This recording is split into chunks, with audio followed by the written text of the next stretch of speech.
Welcome to the Aphotic Parables.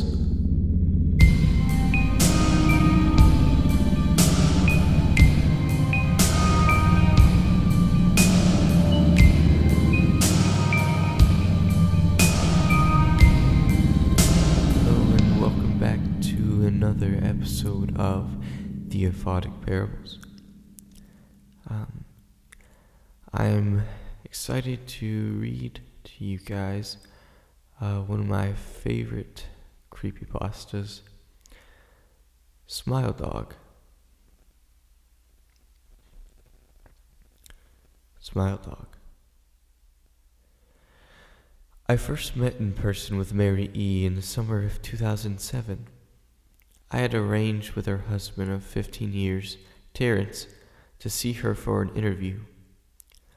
Mary had initially agreed, since I was not a newsman but rather an amateur writer gathering information for a few early college assignments and, if all went according to plan, some pieces of fiction.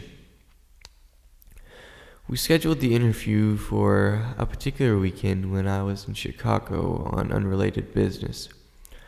But at the last moment, Mary changed her mind and locked herself in the couple's bedroom, refusing to meet with me. For half an hour, I sat with Terrence as we camped outside the bedroom door, I listening and taking notes while he attempted fruitlessly to calm his wife. The things Mary said made little sense but fit with the pattern I was expecting.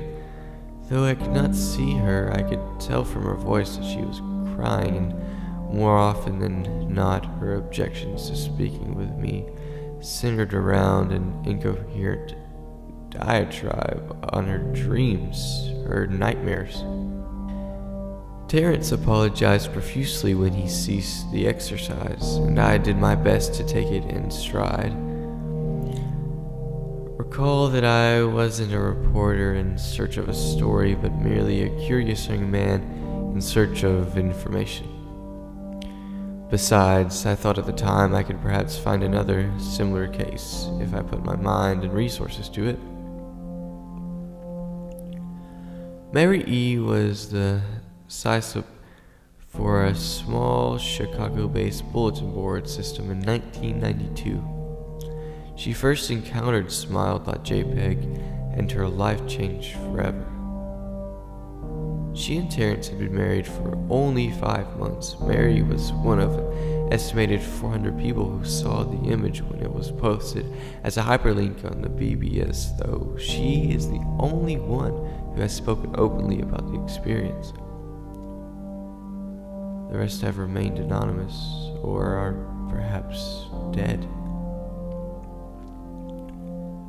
In 2005, when I was only in 10th grade, Smile.jpg was first brought to my attention by a burgeoning interest in web-based phenomena. Mary was the most often cited victim of what is sometimes referred to as Smile Dog. The being Smile.jpg is reputed to display what caught my interest, other than the obvious macabre elements of cyber legend and my proclivity towards such things, was the sheer lack of information, usually to the point that people don't even believe it even exists, other than as rumor or hoax. It is unique because although the entire phenomenon centers on a picture file, that file is nowhere to be found on the internet. Certainly many photo-manipulated simulacra litter the web, showing up with the most frequency on sites such as ImageBoard, 4chan, particularly the X-Focus paranormal subreddit. It is suspected these are fakes because they do not have the effect the true Smile.jpg is believed to have, namely sudden onset temporal lobe epilepsy and acute anxiety.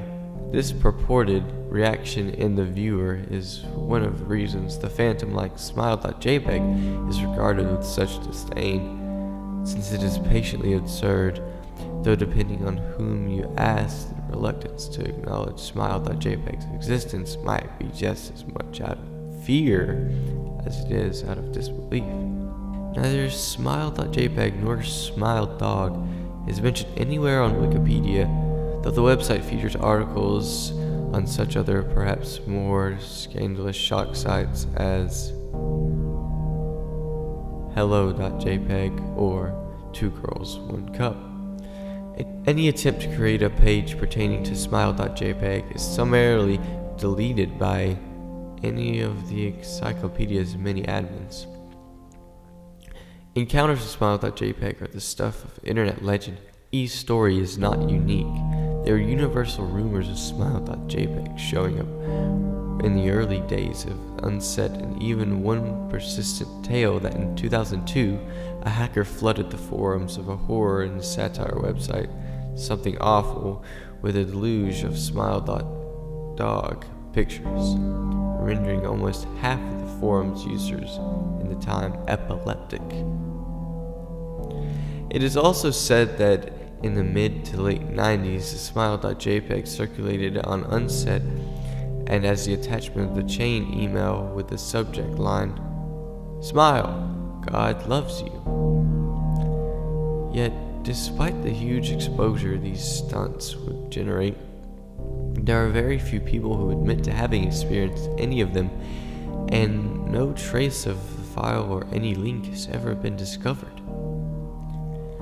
Those who claim to have seen smile.jpg often weakly joke that they were far too busy to save a copy of the picture to their hard drive. However, all alleged victims offer the same description of the photo: a dog-like creature, usually described as appearing similar to a Siberian husky, illuminated by the flash of a camera, sits in a dim room. The only background detail is the visible being, a human hand extending from the darkness near the left side of the frame.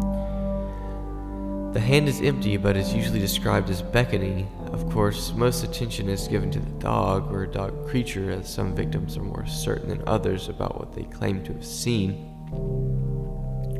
The muzzle of the beast is reputedly split in a wide grin, revealing 2 rows of very white, very straight, very sharp, human-looking teeth. This is, of course, not a description given immediately after viewing of the picture, but rather a recollection of the victims, who claim to have seen the picture endlessly repeated in their mind's eye during the time they are, in reality, having epileptic fits. These fits are reported to continue interminably, often while the victims sleep, resulting in very vivid and disturbing nightmares. These may be treated with medication, though in some cases it is more effective than others. Mary E., I assumed, was not on the effective medication. That was why after my visit to her apartment in 2007, I sent out feelers to several folklore and urban legend-oriented news groups, websites, and mailing lists, hoping to find the name of a supposed victim of smile.jpg who felt more interested in talking about his experiences. For a time, nothing happened, and at length I forgot completely about my pursuits since I had begun my freshman year for college and was quite busy. Mary contacted me via email, however, near the beginning of March 2008. Terrence contacted me later that month with the news that his wife had killed herself while cleaning up the various things she'd left behind. Closing email accounts and the like had happened upon the above message. He was a man in shambles. He wept as he told me to listen to his wife's advice. He found the diskette he revealed and burned it until there was nothing but a stinking pile of blackened plastic. The part that most disturbed him, however, was how the diskette had hissed as it melted, like some sort of animal, he said. I will admit that I was a little uncertain about how to respond to this. At first I thought perhaps it was a joke, with the couple blatantly playing with the situation in order to get a rise out of me.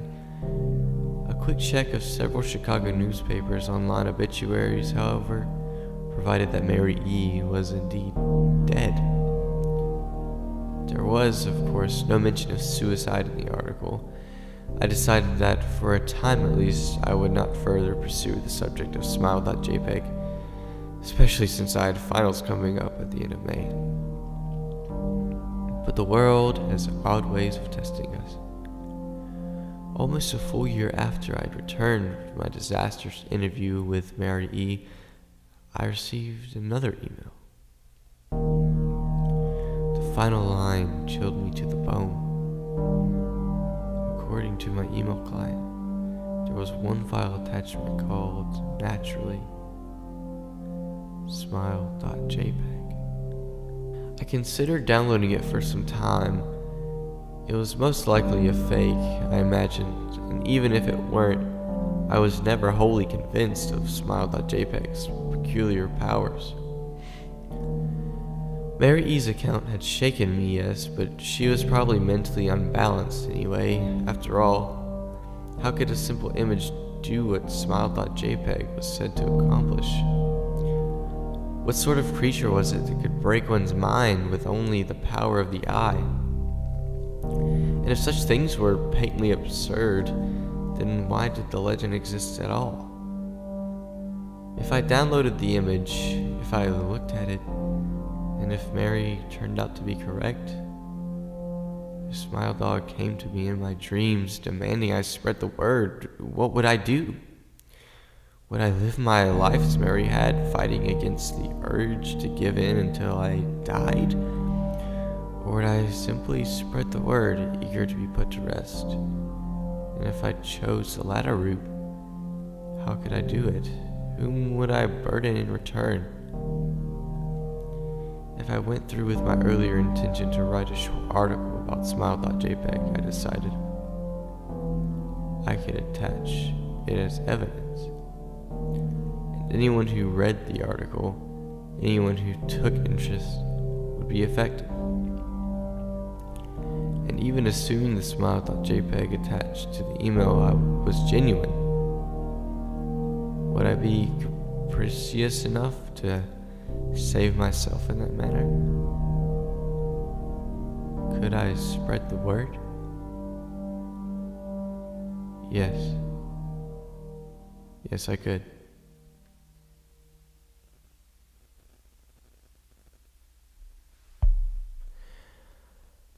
Eli here.